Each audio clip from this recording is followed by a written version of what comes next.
இப்போ அதிமுக அம்மா இறந்ததுக்கப்புறம் அதிமுக பல டீமெல்லாம் பிரிஞ்சிருக்கு, கட்சியாக பிரிஞ்சிருக்கு. டிடி வித்யநாதன், ஓபிஎஸ், சசிகலா தனித்தனியாக பிரிஞ்சிருக்கு. ஆனால் அம்மா இறந்ததுக்கப்புறம் அவ்வளோ பிரிஞ்சு கிடக்கு. ஆனால் கலைஞர் இறந்ததுக்கப்புறம் ஸ்டாலின், அதாவது டிஎம்கே கட்சியோ இல்லை கூட்டணி கட்சியோ ஒரு கட்சி கூட பிரிஞ்ச மாதிரி தெரியல. ஸோ அப்படி பார்க்கும்போது அம்மாவோட ஸ்டாலின் வந்து பவர்ஃபுல் அப்படின்னு நம்ம எடுத்துக்கலாமா? அந்த கூவத்தூர்ல நடந்த விஷயம் அந்த டைம்ல நீங்க அங்க இருந்தீங்களா? என்ன நடந்துச்சு? இல்ல, கூவத்தூரை பொறுத்த அளவுக்கு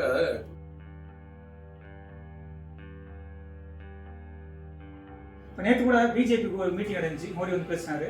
அதில் வந்துட்டு கூட்டணி கட்சிக்குள்ள அழைப்பாருன்ற மாதிரி ஒரு 2 வாரம் பேசிட்டே இருந்தாங்க. டிடிவி ஓபிஎஸ்லாம் வருவாங்கன்ற மாதிரி பேசிட்டே இருந்தாங்க.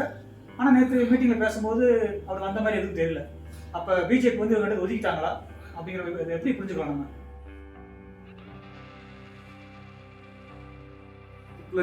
பத்திரிகை ஆசிரியர் திரு குருமூர்த்தின்னு ஒருத்தர் இருக்கிறாரு. அவர் சொன்னாரு, இவர் முதலமைச்சர், இன்னொருத்தர் துணை முதலமைச்சர். இவர் 2 பேரும் தமிழக அரசு எவ்வளவு முக்கிய பங்கு, முதலமைச்சர் துணை முதல்வர், பவர்ஃபுல் மேட்டர். இந்த 2 பேரை பார்த்துட்டு அசால்ட்டா அவருடைய மேடையில் சொல்றாரு, ஆண்மையற்றவங்கள் இந்த 2 பேருமே எதுக்கு ஆகாதவன்னு சொல்றாரு. அதுக்கே எதிர்த்து கேள்வி கேட்க துப்புள்ளாதவங்க இவங்க, நீ அண்ணாமலை ஏத்துவாங்களா? வைகை டாக் நேயர்களுக்கு வணக்கம். இன்றைய சிறப்பு விருந்தினர் அதிமுகவின் மூத்த நிர்வாகி மற்றும் அரசியல் விமர்சகர் திரு தேனி கரண் அவரை தான் சந்திக்க போகிறோம்.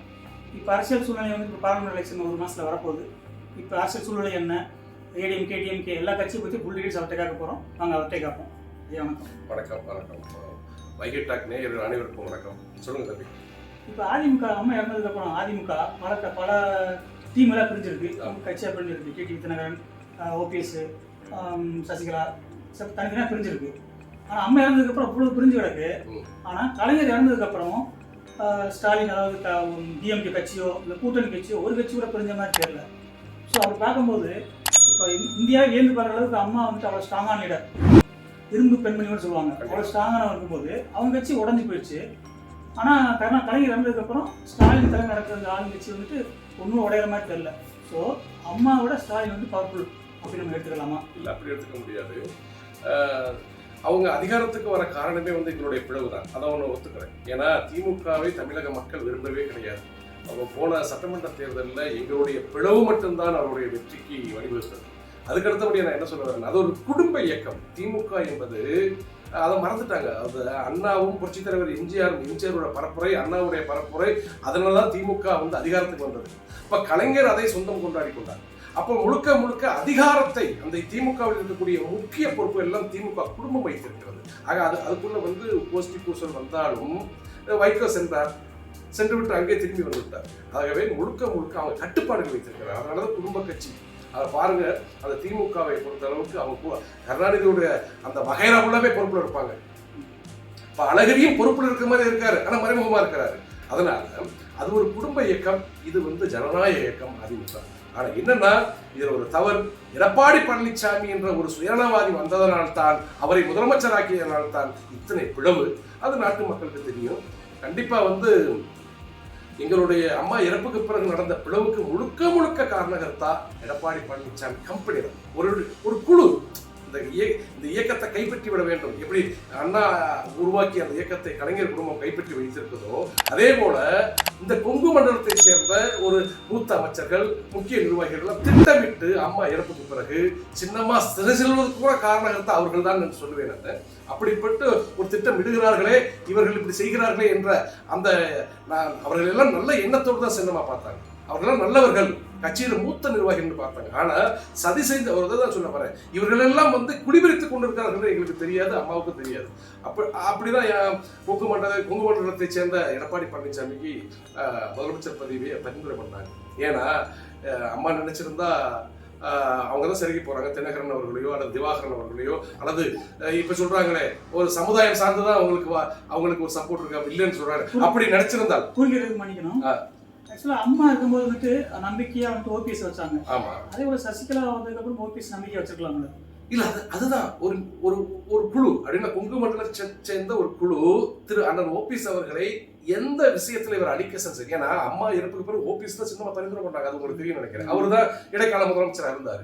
அப்படி இருக்கும்போது அம்மா கட்சியை நடத்துனாங்க, அவங்க ஆட்சியை நடத்துனாங்க, நல்லா தான் போயிட்டு இருக்கும்பொழுது இந்த இடைப்பட்ட குழு ஓபிஎஸ் அவர்களை எந்த வழியில இந்த ஆளை கெட்ட மனுஷனாக்கி இவர் அந்த பதவி நீக்கம் செஞ்சு சின்னமாக கொண்டு வர்றது மாதிரி ஒரு நாடகத்தை ஆடி இந்த பதவியை இந்த ஆட்சியை கைப்பற்றுவதை எப்படி திட்டமிட்டு வேலை பார்த்திருக்கிறாங்க. அது அண்ணன் ஓபிஎஸ் அவர்களுக்கு இப்ப புரிய வருகிறது. அனைவருக்கும் அதை நாங்கள் அறிஞ்சுக்கிட்டோம். இது ஒரு பெரிய ஒரு மாஸ்டர் பிளானிங் இது நடந்திருக்கு. அதனாலதான் இன்னைக்கு எடப்பாடி கையில கட்சி இருக்கு, அவ்வளவுதான். அந்த இரட்டை சிம்பிள் இருக்கு, அவ்வளவுதான். கட்சி அலுவலகம் இருக்கு, தொண்டர்கள் இல்லை என்பதை அது வெட்டா வெளிச்சமா போன தேர்தல் எல்லாமே தொண்டர்கள் தீர்ப்பளிச்சுட்டாங்க. நீ வருகின்ற நாடாளுமன்ற தேர்தலில் எவ்வளவு கேவலப்பட போறாரு எடப்பாடி பழனிசாமி என்பதை நம்ம போக போக பார்க்கத்தான் போறோம். தொண்டர்கள் இல்லைன்னு சொல்றீங்க, ஆனா அவர் சின்னம் கட்சி எல்லாமே அவர்கள தான் எலெக்ஷன் கமிஷன் கொடுத்துருக்கு, சென்ட்ரல் கவர்மெண்ட்லயும் அவங்க தான் அப்ரூவ் பண்றாங்க. இருக்கும்போது எப்படி இல்ல இப்போ ஒரு விஷயம் நல்லா நீங்க புரிஞ்சுக்கணும். நீங்க ஒரு ஊடகவியாளர், நான் என்ன சொல்ல வரேன்னா, சின்னம் கிடைப்பதும் கட்சி அலுவலகத்தை கைப்பற்றுவதும் அதே போல அந்த அதிகார மையத்தில் அமர்ந்து விட்டால் பற்றாது, கொடி பிடிக்க தொண்டன் தேவைப்படுகிறது, வாக்கு சேகரிக்க தொண்டன் தேவைப்படுகிறார். அப்ப அந்த தொண்டனுடைய விருப்பமா எடப்பாடி பழனிசாமின்ற போது இல்ல. அதுதான் அவர்கள் என்ன செய்யறாங்க. இப்ப கடக்கோடியில ஒரு தொண்டை எடப்பாடியை பிடிக்கலன்னு அவன் சொன்னா அவன் சொல்லிக்கலாம். அவனுடைய சொல்லு எல்லா ஊடகத்திலும் வந்துருமா? வராது. அதனால எங்களை போன்றவர்கள் கூறுவதெல்லாம் அவருடைய எதிரொலி தான், அவருடைய எண்ணம் தான் நாங்க சொல்றோம். ஏன்னா கலாய்வு நாங்க பண்றோம். அதனால இந்த புரட்சித் தலைவர் எம்ஜிஆர் எழுதின அந்த பயிலாம புறந்தளித்து தொண்டர்களுக்கு முன்னுரிமை கொடுக்காம தான் தோண்டித்தனமா ஒரு அதிகார வெறியோடு எடப்பாடி பழனிசாமி கம்பெனி ஒரு போலி செயற்குழு பொதுக்குழுவை கூட்டி புதிதாக நியமிக்கப்பட்ட செயற்குழு உறுப்பினர்களை கூட்டி அவங்க ஒரு நடத்தி முடிச்சாங்க. அதுல மெஜாரிட்டியை காமிச்சாங்க. அதை வச்சு எங்கிட்ட சிட்டிங் எம்எல்ஏ இருக்கிறாங்க, நான் எதிர்கட்சி தலைவராக இருக்கிறேன், என்கிட்ட தான் பொதுக்குழு செயற்குழு எல்லாமே என் பக்கம் இருக்கு அப்படின்னு சொன்ன பிறகு அவங்க என்ன பாக்குறாங்க, நீதிமன்றமோ தேர்தல் ஆணையமோ என்ன பார்க்கணும்னா கள ஆய்வு அவங்களுக்கும் தெரியாது. இப்ப மெஜாரிட்டி பெரியார்கள் எங்க இருக்கிறாங்க அவங்கள தான் பார்ப்பாங்க. எம்எல்ஏ அந்த பக்கம் இருக்கு, அதே போல செயற்குழு பொதுக்குழு உறுப்பினர் யார் பக்கம் இருக்காங்க பார்ப்பாங்க. ஆனா இவர்கள் எல்லாம் அம்மா இறப்புக்கு பிறகு புதிதாக நியமிக்கப்பட்ட செயற்குழு பொதுக்குழு உறுப்பினர்கள் மாநில நிர்வாகிகள் இருக்காங்கன்னு எங்களுக்கு தான் தெரியும். அப்ப அதனால தொண்டர்களுக்கு மதிப்பளிக்காம தொண்டர்களே ஒரு பொருட்டாக அவர் எண்ணாம மேல்மட்ட நிர்வாகிகளை மட்டும் பணத்தை கொடுத்து கிரயம் பேசி பத்திரத்துல கையெழுத்து வாங்கி கோடிக்கணக்கில் பணத்தை கொடுத்து அவர் பதவிக்கு வந்திருக்கிறாரு. அதனாலதான் போன ஈரோடு கிழக்கு இடைத்தேர்தல் வந்துச்சு, உங்களுக்கு தெரியும் நினைக்கிறேன். அந்த இடத்துல குங்குமண்டலத்துடைய கோட்டை எடப்பாடி பழனிசாமி கோட்டைன்னு சொல்லிக்கிடுவாங்க, செங்கோட்டனுடைய கோட்டைன்னு சொல்லுவாங்க. அப்படி ஏரியாவிலே அதிமுக தோத்து போச்சு இடைத்தேர்தல். 60,000 சில்லற வாக்கு வித்தியாசத்துல காங்கிரஸ் வெற்றி விட்டு வருது. காங்கிரஸ் 60,000 வித்தியாசத்துல ஒரு 10,000 வித்தியாசத்தை ஜெயிச்சு வரலாம், அதுக்காக கணக்கு ஆளுங்கட்சி ஜெயிச்சு வந்து 60,000 சில்லறையில காங்கிரஸ் வெற்றி பெற்று வருதுன்னா அப்ப எந்த அளவுக்கு உங்களை அதிமுக தொண்டர்களுக்கு பிடிக்கணும், அதுவே ஒரு சான்று. அந்த சான்றை ஏத்துக்கணும் எடப்பாடி பழனிசாமி. நம்மளுக்கு பணபலம் இருக்கு, அதே போல இந்த மேல்மட்ட அடிமைகள், இந்த பச்சோந்தி கூட்டங்கள், இந்த முன்னாள் அமைச்சர்கள், எம்எல்ஏக்கள், இவர்களால என்ன பலன், தொண்டன் வேணுமே என்ற அந்த எண்ணத்தை மறந்துவிட்டு முட்டாள்தனமான சிந்தனையில் தவறான பாதையில் சென்று கொண்டிருக்கிறார் திரு எடப்பாடி பழனிசாமி. அது கூடிய விரைவில் வருகின்ற நாடாளுமன்ற தேர்தலில் மறுபடியும் பாடம் கற்பிப்பார்கள் அதிமுக தொண்டர்கள். எடப்பாடி இப்போ மெகா கூட்டணி அமைப்பு சொல்லிட்டே இருக்காரு, எலெக்ஷன் டைம் சொல்லிட்டு இருக்காரு. பாமகவோ தேமுதிகவோ வர்றது ரொம்ப ரொம்ப தயங்குறாங்க, ரொம்ப யோசிக்கிறாங்க. இது போக இப்போ வேற பெருசாக வர மாதிரி தெரியல.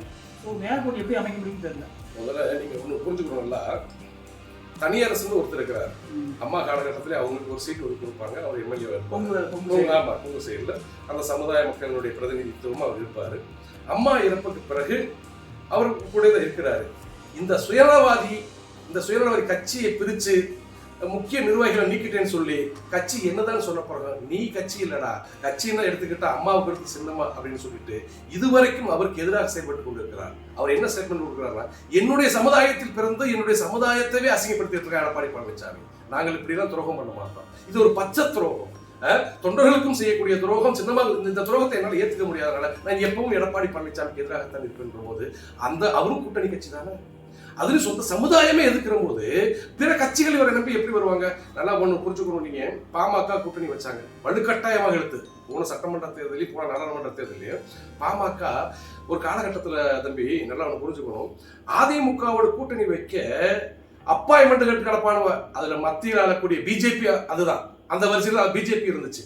அப்படி இருக்கும் பொழுது இவர்கள் 4 அமைச்சர்களை வீடு வீடு அனுப்பி ஜான் பாண்டிய வீட்டுக்கு நான் அமைச்சர், அதே போல அம்மா ராமதாஸ் வீட்டுக்கு நான் அமைச்சர். இப்படி ஒவ்வொரு வீட்டுகளுக்கும் வலுக்கட்டாயமா போய் கூட்டணி பேச்சுவார்த்தை நடத்துறதெல்லாம் உண்டு. அதெல்லாம் நம்மள பார்த்தது உண்டு. அப்படி இருக்கும் பொழுது இப்ப அவர்கள் கூட இவர்களுக்கு பின்னாடி வருவதற்கு யோசிக்கிறாங்க.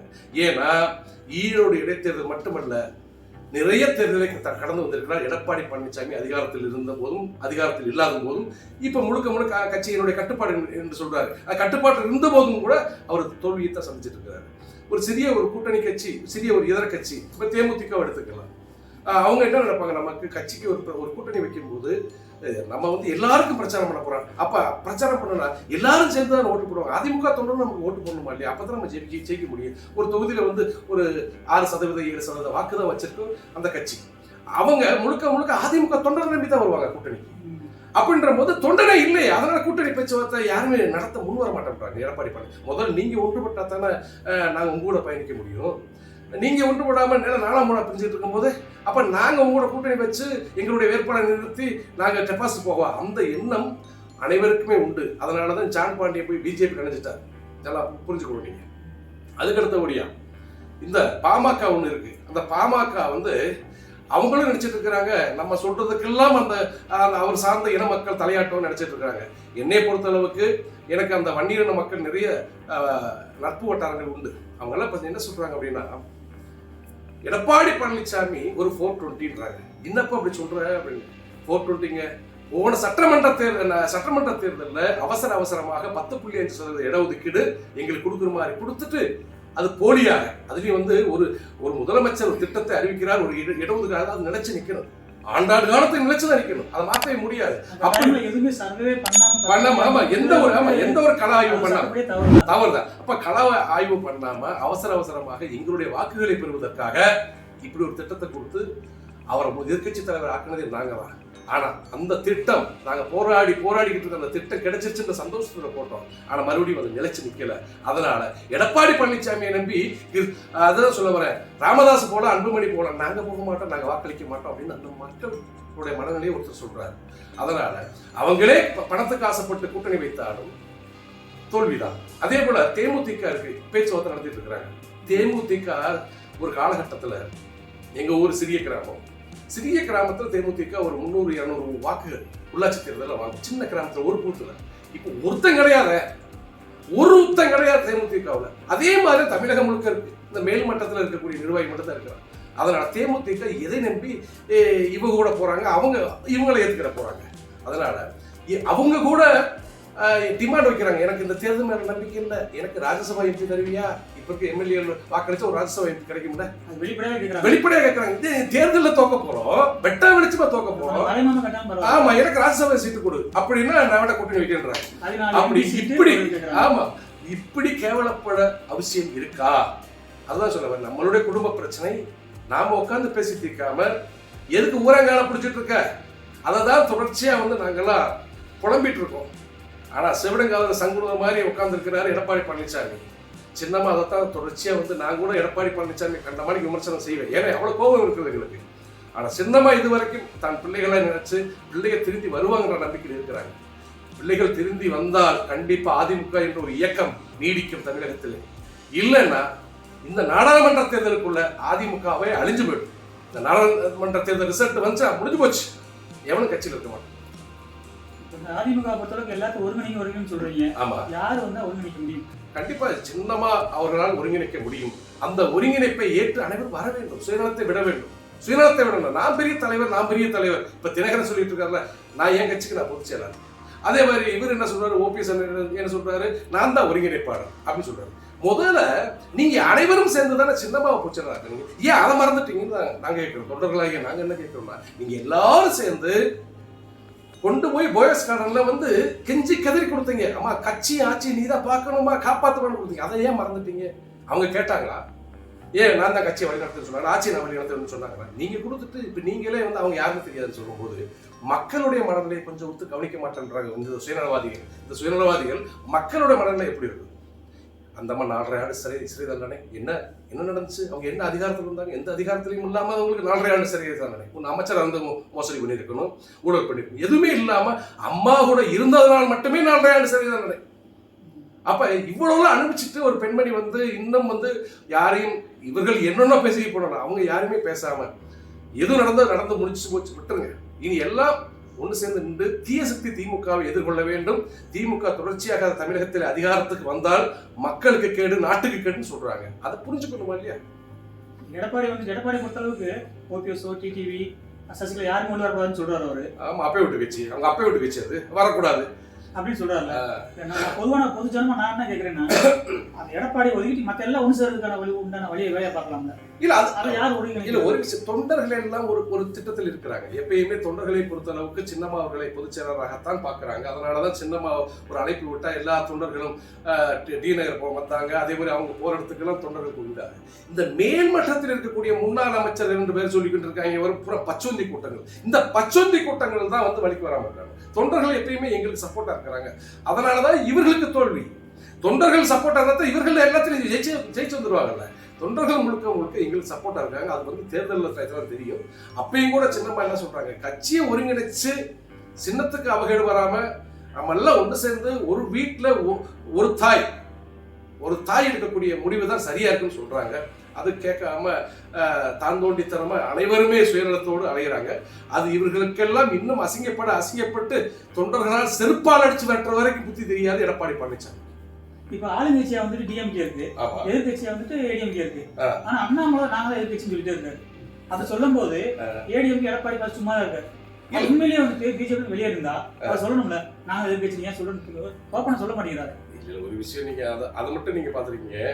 அதுக்கு முன்னாடி ஒருத்தர் அவர் பாஜகவா இல்ல ஆர்எஸ்எஸ் சேர்ந்தவரா அல்லது இந்துத்துவவாதியான்னு நமக்கு தெரியாது. துக்ளக் பத்திரிகை ஆசிரியர் திரு குருமூர்த்தி ஒருத்தர் இருக்கிறார். அவர் சொன்னாரு, இவர் முதலமைச்சர், இன்னொருத்தர் துணை முதலமைச்சர்.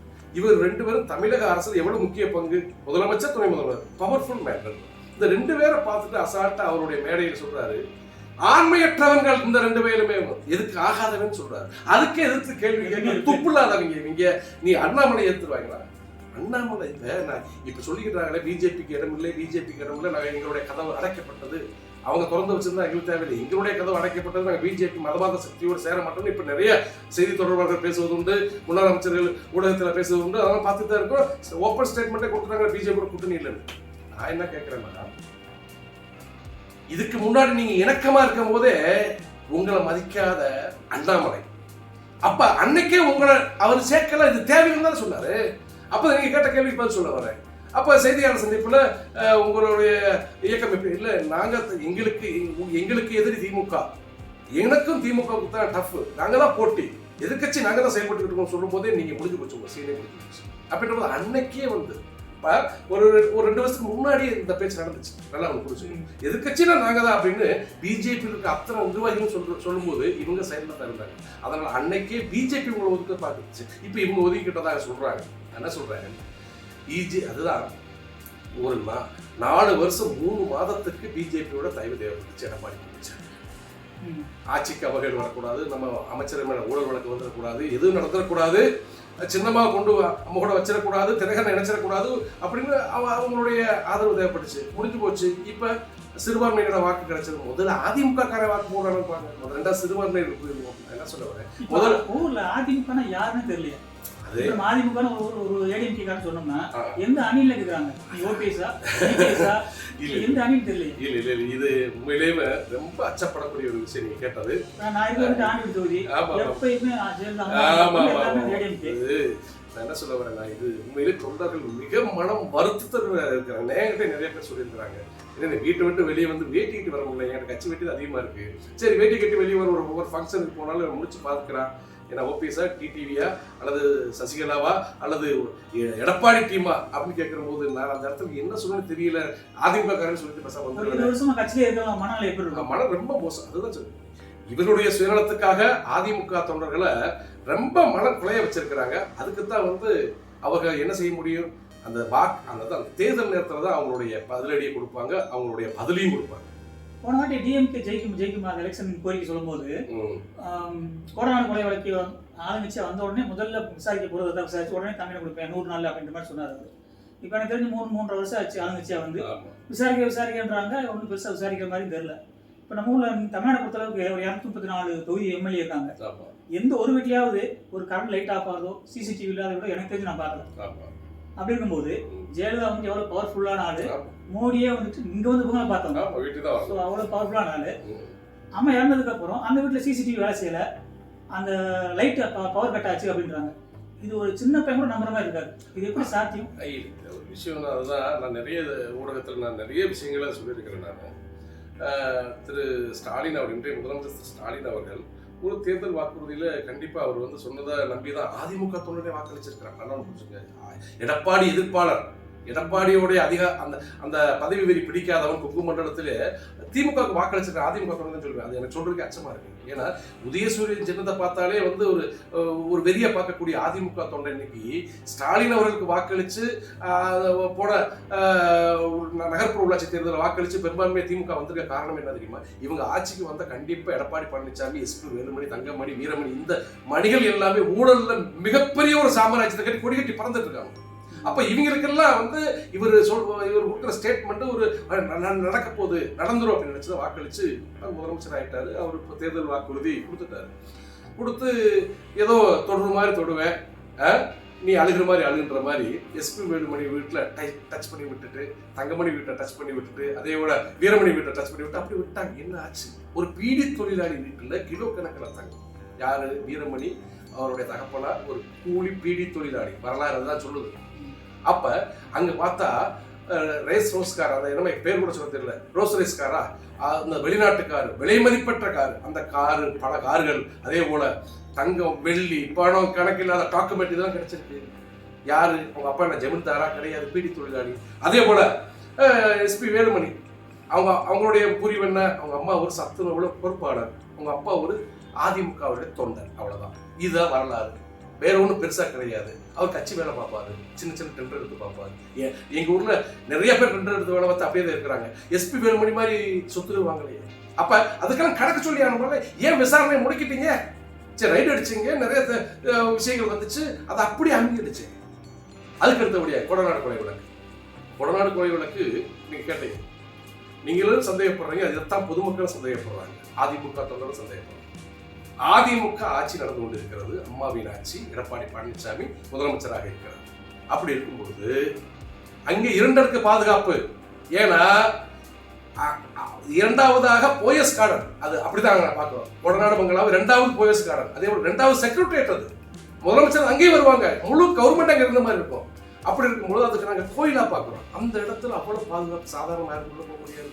24 மணி நேரம் கரண்ட் ஆஃப் கிடையாது. அது ஸ்பெஷலாக வந்து டிரான்ஸ்ஃபார்மர் வச்சு தனியாக ஒரு இடத்துல கரண்டே வருது. அப்படி ஒரு எலக்ட்ரிசிட்டி வசதி கொண்ட ஒரு இடம், பாதுகாப்பு கொண்ட இடம், யாரை கேட்டு போலீஸ் பாதுகாப்பு தளர்த்தப்பட்டுச்சு? இந்த கேள்வியிலே வந்து இந்த விஷயத்திலே வந்து எடப்பாடி பழனிசாமி மாட்டாங்க இல்லையா? அதுக்கு அடுத்தபடியே சிசிடிவி ஏன் கட்டாச்சு, கரண்ட் ஏன் கட்டாச்சு? இது ஒவ்வொரு விஷயங்களாக பார்க்கிற போது எல்லாருக்கும் பச்சை குழந்தைக்கு கூட, அதுதான் பேச தெரிந்த உணர தெரிந்த குழந்தை கூட தெரியுது எடப்பாடி பழனிசாமியோட மாஸ்டர் பிளான் தெரியும். அதுக்கடுத்தபடி இந்த குற்றவாளிகள் அங்கே ஓம்பகுதரை கொண்டுட்டு அங்களுக்கு ஆவணங்கள், படங்கள் எல்லாத்தையும் அள்ளிட்டு வெளியில வரும்போது இடையில காவல்துறை மறைச்சு பிடிக்கும் போது அப்ப யார் கோயம்புத்தூர்ல அமைச்சர் எந்த அமைச்சர் பேசுறாங்க? கொங்கு மண்டலத்தில் அமைச்சர் பேசியிருக்கிறார். அதனுடைய அந்த பேசின டேட் எல்லாமே ஒளிநாடக்கெல்லாம் இருக்குன்னு வேற காவல்துறை அவரு அறிவிச்சு. அப்ப எல்லாமே மூடி மறைக்குதுன்னா என்ன காரணம் அப்படின்னா, திரு ஸ்டாலினை பொறுத்தளவுக்கு அதிமுக இந்த நிலையில் இருந்தால் மட்டுமே நம்ம அடுத்தடுத்து அதிகாரத்துக்கு முடியும். அப்ப எடப்பாடி பழனிசாமி தூக்கி உள்ள அமைக்காச்சுன்னா, எஸ்பி வேலுமணி தூக்கி உள்ள அமைக்காச்சுன்னா என்ன ஆகும்? முழுக்க முழுக்க தொண்டர்கள் எல்லாம் தலைவரா யாரை ஏற்றுக்கிறாங்களோ, இனிமேல் யாரை ஏற்றுக்கிறாங்களோ சின்னவாட்டம் வந்துருவாங்க, மீதி இருக்க நிர்வாகிகள். அப்ப இந்த 4 பேரை வந்து சட்ட நடவடிக்கை எடுத்த என்ன ஆகும்? மற்றவங்க எல்லாம் என்ன சின்ன மாட்டம் வந்துருவாங்க, ஒன்றுபட்டுருவாங்க. நம்மளுக்கு எதிரான ஒரு அதிமுக மறுபடியும் அசுர வளர்ச்சி அடைஞ்சு விடுன்ற ஒற்றை என்ன தந்து இவங்களை விட்டு வச்சிருக்கிறாரு தான் நான் சொல்றேன். எடப்பாடி பொறுத்தளவுக்கு முதலமைச்சர் பதவி வாங்கும்போது தவந்து போய் வாங்கினாருன்றது பொதுவான விஷயம். நியூஸ் எல்லாரும் பார்த்தோம். அது யாரும் தப்பா சொல்லலையா? தவந்து தானே போயிருக்காரு. ஆனா அவர் டேட்டா எடப்பாடி கேட்கும்போது நான் இல்லைங்கிறாரு. அது எப்படி எது பொய்? அது ஒளிநாடாவை வந்து அந்த கூவத்தூர்ல நடந்த விஷயம் அந்த டைம்ல நீங்க அங்க இருந்தீங்களா? என்ன நடந்துச்சு? இல்ல, கூவத்தூரை பொறுத்த அளவுக்கு அந்த இடம் வந்து என்னன்னா, அன்னைக்கு ஓபிஎஸ் அவர்கள் எம்எல்ஏக்களை அவர் கடத்துவதற்கு திட்டமிட்டு நிறைய அடியாட்களை கொண்டு இறக்கும் போது கூவத்தூரை செலக்ட் பண்றாங்க பாதுகாப்பு. ஏன்னா சுத்தி தண்ணி, நம்ம ஒரே ஒரு கேட்டர்ல போக முடியும். யார் தகுதிதான் தவணாவே ஆகும், காலி முதலையும் இருக்கு எல்லாமே இருக்கு. அப்படி ஒரு ரெசார்ட்டை வந்து ரெடி பண்றாங்க. அப்போ உள்ள எல்லா வசதிகளும் கொடுத்து நல்லா தான் இருக்கிறாங்க. அந்த இடத்துல வந்து சின்னம்மாவுக்கு சிறை தண்டனை வந்துடுது. சிறை தண்டனை வந்தோடனே அவங்க தைரியமா ஒரு வீரப்பெண்மணி வந்து, எப்ப என்னுடைய தம்பி, உடன் பிறந்த தம்பி, அனைவரும் ஒற்றுமையா இருந்து இவரை முதலமைச்சரை ஏத்துக்குங்க, அம்மாவுக்கு எந்த ஒரு பேருக்கு களங்கம் வரக்கூடாது, ஆட்சிக்கு எந்த களங்கம் வரக்கூடாது, சரி சென்று வரக்கு போனாங்க. அந்த இடத்துல நடந்த விஷயத்த அவர் இல்லைன்னு சொல்றாரு. அப்ப எதைத்தாவ இப்ப இருக்குன்னு சொல்ல போறேன். நான் என்ன சொல்ல வரேன், அதை வந்து இன்னும் 100 வருஷம் நடந்த உடனே அழியாத. அப்புறம் தவந்து போனது வேற யாருமா? திண்டுக்கல் சீனிவாசன் காலவார போன மாதிரி இல்லை போனீங்க நீங்க. ஆனா திண்டுக்கல் சீனிவாசன் அடுத்துதான் நீங்க உட்காந்துட்டீங்க. அம்மா உங்க பேரை சொன்னோடனே நீங்க விழுந்து தவந்தா போய் நீங்க எந்திரிச்சுட்டீங்க, மறுபடியும் காலில் விழுந்தீங்க. அது நான் என்ன சொல்ல, ஒரு தாயிட்ட நீங்க ஆசீர்வாதம் வாங்கி கதை விடுங்க, அதை மறக்க கூடாதுன்னு சொல்ல வரேன். நான் இல்ல அது என்ன இருக்கு, நீங்க சொல்லலாம். உண்மையிலே வந்து என்னை காட்டி மூத்தவங்க, எனக்கு பதவியை கொடுத்தவங்க தான், அதனால நான் ஆசீர்வாதம் வாங்கினேன்னு சொல்லிட்டு போறேன். நான் இல்லைன்னு சொல்றதால மக்களுக்கு பிடிக்கல தோன்றது. அது நான் கிடையாது, அது வேற. முதலமைச்சர் பதவி இவங்க கொடுக்கலன்றாங்களே. இவங்கெல்லாம் இப்படி சொல்ல போய்தான் தொண்டர்கள் வெறுப்படைகிறாங்க. யாரு கொடுத்தா உனக்கு? நீ யாருன்னு தெரியும் முதல்ல. நீ யாரு? எடப்பாடி பழனிசாமி ஒரு 6-7 வருஷம் முன்னாடி யாருன்னு தெரியும்? ஒரு அமைச்சர், அவ்வளவுதான். ஒரு அமைச்சர் 10-11, அப்படித்தானே? ஓபிஎஸ் தானே 3 முறை முதலமைச்சர். நீ யாருன்னு தெரியாதே. உன்னை அந்த இடத்துல உட்கார வச்சது யாரு? நம்ம தானே. அப்ப எனக்கு தன்னால எம்எல்ஏக்களை வாக்களிச்சுட்டாங்க. எப்படி தன்னால எம்எல்ஏக்கள் வாக்களிப்பாங்க? சின்னம்மாவோட கட்டுப்பாட்டில் அனைவரும் சின்னம்மாவோட பேச்ச கேட்டு உனக்கு வாக்களிச்சாங்க, உங்களை முதலமைச்சர் தேர்ந்தெடுத்தாங்க, எம்எல்ஏக்கள் அனைவருமே. இது வந்து அவர் இப்ப என்னவும் பேசிட்டு போனாங்க. இது தொண்டர்கள் ஏத்துக்கிற மாட்டாங்க, பொதுமக்கள் ஏத்துக்கிற மாட்டாங்க, பொதுவா இருக்கக்கூடிய மக்கள் யாருமே இதை ஏத்துக்கிற மாட்டாங்க. இன்னைக்கு என்னை எம்எல்ஏ தான் தேர்ந்தெடுத்தாங்க, சின்னம்மாவுக்கு வந்து சம்பந்தமே கிடையாது அப்படின்னு சொல்றதெல்லாம் இதுல இருந்து சிரிப்பா வருது. இடத்த சொல்றேன். இப்ப அம்மா அவங்க ஜெயில இருந்து வரும்போது, யாராவது ஜெயில இருந்து வரும்போது பெருசா வரவேற்பு இருக்காது. அம்மா வரும்போது எழுந்து பார்க்கற அளவுக்கு மிகப்பெரிய வரவேற்பு சிறப்பா இருந்துச்சு. அதே போல சசிகலா அம்மாவும் பெங்களூர்ல இருந்து வரும்போது அதை விட அதிகமாக இருந்துச்சுன்னு சொல்லலாம். அப்ப இது வரலாறு காணாத வரவேற்பு. காலையில ஒரு ஆல்மோஸ்ட் 9:30 அங்க கிளம்பினாங்க, ஈவினிங் 6:30 மேல ஆயிடுச்சு சென்னை வரைக்கும். அவ்வளவு பிரமாண்டமா இருந்துச்சு. இல்ல 23 நேர வரவேற்பு. அங்க காலையில வெளியேறி மறுநாள் காலையில வந்தாங்க. அதனால நாங்க இருந்ததுனால சொல்றேன், கரெக்டா 23 மணி நேரம் வரவேற்பு. உறங்காம அந்த வண்டியில வச்சு வந்தாங்க. மக்களும் தொண்டர்களும் உறங்காம வரவேற்றாங்க. மறுநாள் காலையில தான் டி நகர் வராங்க. ஒரு 5 மணிக்கு, விடிய 5 மணிக்கு வர்றாங்க. அப்படின்ற போது அந்த வரவேற்பு, அந்த அம்மாவை பார்க்கணும். ஏன்னா அவங்களுடைய தியாகம் அவங்கள பார்க்கணும் தெரியுது. ஏன்னா அம்மாவுக்காண்டி அந்த கணவனுடைய, அதாவது இல்லற வாழ்க்கையே வேண்டாம்னு திறந்தவங்க. அம்மாவுக்காண்டி என்னமோ சாதிச்சவங்க. அவங்க எத்தனை இடத்துல உயிர் போகக்கூடிய விஷயம் ஆச்சு. காரை வச்சு ஆக்சிடென்ட் பண்ணி லாரி வச்சு இடிச்சாங்க. அன்னைக்கெல்லாம் சின்னம்மா பெரிய ஆபத்தில் கூட விழுந்துருக்கலாம். யாருக்காண்டி? அம்மாவுக்காண்டி தானே. அதெல்லாம் தெரியும்னு நினைக்கிறேன். தண்ணி வந்துட்டு. ஆமா. அப்படின்ற போது அவங்களுக்கு பிள்ளையா குட்டியா அம்மாவுடைய நட்பு, அதுக்கடுத்தபடியா இந்த அதிமுக மேல இருக்கக்கூடிய பற்று, இந்த அதிமுக சின்ன போகுதே நம்ம கண்ணு முன்னாடி என்ற வருத்தம், அதை சொல்லி புலம்பி பார்க்கறாங்க. இவர்கள் தான் செவிசாய்க்க வேண்டும், இவர்கள் தான் சுய பரிசோதனை செய்து கொள்ள வேண்டும். எதுக்குமே நம்ம வெயிட் பண்றதுக்கு ஒரு அளவு இருக்குதானே. ஒரு வாட்டி 2 வாட்டி சொல்லலாம், 1 வருஷம் 2 வருஷம் வெயிட். இப்போ 3 வருஷம் 4 வருஷம் ஆச்சு. இன்னும் ஒருங்கிணைப்பு அது சாத்தியமா இல்லைன்னு தெரியல. இல்ல ஓஎஸ்காரன் போன ஒரு நல்ல முடிவுகளை எடுப்போம்னு சொல்லியிருக்கிறாங்க. இப்போ குடியேறிட்டாங்க. கண்டிப்பா தேர்தல் அறிவிப்பு முன்னாடி சின்னமாவும் ஒரு முடிவு எடுப்பாங்கன்ற நம்பிக்கை எங்களுக்கு இருக்கிறது. கண்டிப்பா அதிரடியான நடவடிக்கைகள் பண்ணுவாங்க, அதிரடியான முடிவுகள் வரும். அந்த முடிவு தொண்டர்கள் விருப்பமாக இருக்கும், அதிமுக தொண்டர்களுடைய விருப்பமாக இருக்கும். எடப்பாடி தமிழ்நாட்டின் உரிமையை மீட்போம், தமிழ்நாட்டை காப்போம் அப்படிங்கிறாரு. அவர் யாருக்கு உரிமையை மீட்க போறாரு, யாருக்கு காப்பாற்ற போறாரு? முதல்ல ஒரு வீடு நல்லா இருந்தா தான் அந்த ஊர் நல்லா இருக்கும். முதல்ல வீடு முதல்ல நம்ம குடும்பத்தை காப்பாற்றணும். 2வது ஊரை பத்தி யோசிக்கணும். முதல்ல குடும்பத்தை உன்னால காப்பாற்றாம சின்னவ நம்ம விட்டுருக்க. உன்னுடைய சுயநலத்துக்காக இந்த கொடிகட்டி பறந்த இந்த குடும்பத்தை இன்னைக்கு சின்ன பண்ணமாக்கி வச்சிருக்கிற. நீ எங்க நாட்டை காக்க போற, வீட்டை காக்க போற, நீ தமிழோட உரிமையை மீட்க போற. முதல்ல தொண்டர்களுடைய கோரிக்கை கேட்காம, குடும்பத்தினுடைய முக்கியமான நபர்களுடைய கோரிக்கையை கேட்காம தாந்தோண்டித்தனமா தான் பெரியாள் அப்படின்னு போயிட்டு இருக்காரு. நீ என்னத்தை காக்க போற? அதனால அவர் பேசுறதெல்லாம் மக்கள்கிட்ட ஈடுபடாது. நீ தேர்தலுக்காக நீ பிஜேபி இருந்து விலகிட்டு அங்க விலகிட்டு மதம். இப்ப அன்னைக்கு மட்டும் மோடி எங்க டாடின்னு சொன்னவங்க இன்னைக்கு மதவாத சக்தின்னு பிஜேபி ஒதுக்குறாங்க, பேசுறாங்க, வெக்கம் இல்லாம பேசுறாங்க. இல்ல நீங்க பேசுற ஒளிநாடாக்கெல்லாம் மறுபடியும் மக்கள் திரும்பி பாக்குறான். அதை அழிச்சிட முடியாது. வலைதளத்துல கிடக்கு, எடுத்து பார்த்துட்டு இருப்பேன், போட்டு காமிச்சிட்டு இருப்பான். அப்படி இருக்க சூழ்நிலையில நீங்க பேசுறது, இதுக்கு முன்னாடி நடந்த நிகழ்வு எல்லாம் மக்கள் மறந்துட்டாங்கன்னு நினைக்கிறாங்க எடப்பாடி கம்பெனி.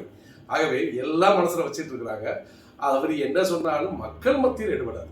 நேற்று கூட பிஜேபிக்கு ஒரு மீட்டிங் நடந்துச்சு, மோடி வந்து பேசினாரு. அதில் வந்துட்டு கூட்டணி கட்சி ஃபுல்லாக அழைப்பாருன்ற மாதிரி ஒரு 2 வாரம் பேசிட்டே இருந்தாங்க. டிடிவி ஓபிஎஸ்லாம் வருவாங்கன்ற மாதிரி பேசிட்டே இருந்தாங்க. ஆனால் நேற்று மீட்டிங்கில் பேசும்போது அவருக்கு அந்த மாதிரி எதுவும் தெரியல. அப்போ பிஜேபி வந்து இவங்க ஒதுக்கிட்டாங்களா அப்படிங்கிற எப்படி புரிஞ்சுக்கலாம் நம்ம? ஒரு விஷயம், நீங்க நம்ம வந்து திரு டிடிவி தினகரன் அவர்கள் வந்து பிஜேபி எதிர்ப்பு அரசியல் பண்ணும்போது அவருக்கு ஆதரவு தமிழ்நாட்டில் பயங்கரமா இருந்துச்சு. எல்லா இடத்திலும் எல்லா சமுதாய மக்களும், எல்லா சமுதாய மக்களும், எல்லா மதத்தில் இருக்கக்கூடிய மக்களும் அவரை வந்து ஒரு நல்ல தலைவர் அப்படின்னு ஏற்றுக்கிட்டு இருந்தாங்க. அதனால ஆர்கே நகரில் வெற்றி பெற்றாரு. தொடர்ச்சியாக குறிப்பிட்ட சதவீத வாக்குகள்லாம் வாங்கினார். திடீர்னு நான் என்னுடைய பாரத பிரதமர் மறுபடியும் பிரதமராக வராரு மோடி அப்படின்னு சொல்லிட்டு மோடி கூட நான் அப்பாயின்மெண்ட் இருக்கேன், பிஜேபியோட கூட்டணி வச்சு என்ன தவறு அப்படின்னு கேட்கிறேன். ஒரு தலைவர் ஒரு கொள்கையை பின்பற்றி வந்தா அந்த கொள்கையை வந்து அதை கோயிலை நினைச்சு அந்த இதுதான் நம்மளுக்கு அப்படின்னு போனால் தொண்டர்கள் பிடிப்பா இருப்பாங்க. அதனால அவருடைய மனநிலை மாற்றங்கள், அதுக்கடுத்து ஓபிஎஸ்ஸருடைய மனநிலை மாற்றங்கள், இவங்க முதல்ல ஸ்டெடியா இருப்பாங்களான்னு தான் பிரதமர் பார்க்கணும்னு நினைக்கிறேன். எனக்கு தெரிஞ்ச அளவுக்கு நான் ஒரு அரசியல பயணிக்கிறேன். ஒவ்வொரு பாரத பிரதமர் வரார், ஜான் பாண்டியன் கொடுத்த அழைப்பு, தமிழ் மாநில காங்கிரஸ் கொடுத்த அழைப்பு, ஏன் அம்மா மக்கள் முன்னேற்ற கழகத்துக்கு கொடுக்கல? இவர் கூட்டணின்னு சொல்லிட்டு இருக்கிறார், நான் கூட்டணி வைக்கிறேன். ஏன் கொடுக்குறேன்னா அந்த அளவுக்கு மெச்சூர் இல்லைன்னு நினைச்சிட்டாரா திரு மோடி அவர்கள் இவர்களை? அப்படிதான் நம்ம பார்க்க முடியும். இல்லாட்டி அந்த இடத்துல இவர்கள் எல்லாம் அழைக்காம அவர்களையும் அழைக்காம ரெண்டாவது ஒரு விசிட் பண்ணுவோம். அந்த கூட்டணி பேச்சுவார்த்தைக்குன்னு ஒரு அமைச்சர், முன்னாள் அமைச்சர், இப்புள்ள ஜெனரல் மினிஸ்டர் இருக்கிறார், பிஎஸ் கோயல் அப்படின்னு ஒருத்தர் இருக்கிறார். அவர் தான் வந்து இந்த கட்சிகளை ஒருங்கிணைக்கிறது, கூட்டணி பேசுறது அவர் தான். இப்போ அவர் மூலியமா இவங்க எல்லாம் பேச போறாங்கன்னு தெரிய வரல. இருந்தாலும் என்னை பொறுத்த அளவுக்கு இப்ப பிஜேபி என்பது தமிழகத்தை பொறுத்த அளவுக்கு ஒரு மதவாத சக்தி தான் பாக்குறாங்க பிஜேபி. ஏன்னா இங்க எங்களை பொறுத்த அளவுக்கு இந்த தென் மாவட்டங்களை பொறுத்தவரை, எனக்கு தென் மாவட்டத்தை பற்றி தான் நாங்கள் இங்குள்ள நடைமுறை தான் நான் சொல்ல முடியும். இங்க வந்து ஒரு 30% இஸ்லாமியர்கள் இருக்கிறாங்க. அவங்களுக்கும் எங்களுக்கு என்ன நட்பு அப்படின்னா, நாங்கள் எல்லாம் வந்து அவர்களை மாமன் மைத்தினராக பழகிறோம். எங்களுடைய விசேஷத்துக்கு உரிமை எடுத்து வருவதுண்டு, அவருடைய விசேஷத்துக்கு திருமணத்துக்கு நாங்கள் உரிமை எடுத்து போவதுண்டு, பத்திரிகையை பெயர் போடுவதுண்டு. அப்படிப்பட்ட எங்களுடைய அந்த நட்பை, அந்த உணர்வை இந்த மதவாத சக்தி கெடுக்குறத நான் நினைப்பேன். அதனால பிஜேபி வெறுப்பு அரசியல் எந்த அளவுக்கு தினகரன் பண்ணாரோ அது வரைக்கும் அவருக்கு நல்ல ஒரு வரவேற்பு இருந்துச்சு. அதனால மக்களும் அதை விரும்பல, அவரும் அதை மாற்றிக்கொண்டு உங்களுக்கென்று ஒரு ஃபாலோவர்ஸ் இருக்கிறாங்க, தினகரன் அவர்களுக்கு ஃபாலோவர்ஸ் இருக்கிறாங்க. அவருடைய நிர்வாகிகள் மாறி போனாங்க, அவருடைய நிர்வாகிகள் நிறைய பேர் மாறி போயிட்டு இருக்கிறாங்க. அது பணத்துக்காக பதவிக்காக போறாங்க. ஆனால் தொண்டர்கள் வெளிப்பிடித்து இருக்கிறார்கள் அவருக்கு முன்னாடி. அவருக்கு ஒரு குறிப்பிட்ட சதவீத தொண்டர்கள் இருக்கிறாங்க. அவருடைய மனநிலையை அறிஞ்சு அவர் கட்சியை வழிநடத்தி தேர்தலை சந்தித்தால் அவருக்கு குறிப்பிட்ட சதவீத வாக்குகள் கூட வாய்ப்பு இருக்கிறது. அதோட ஓபிஎஸ் அவர்கள் இன்னும் எந்த கட்சி இருக்குன்னு தெரியல.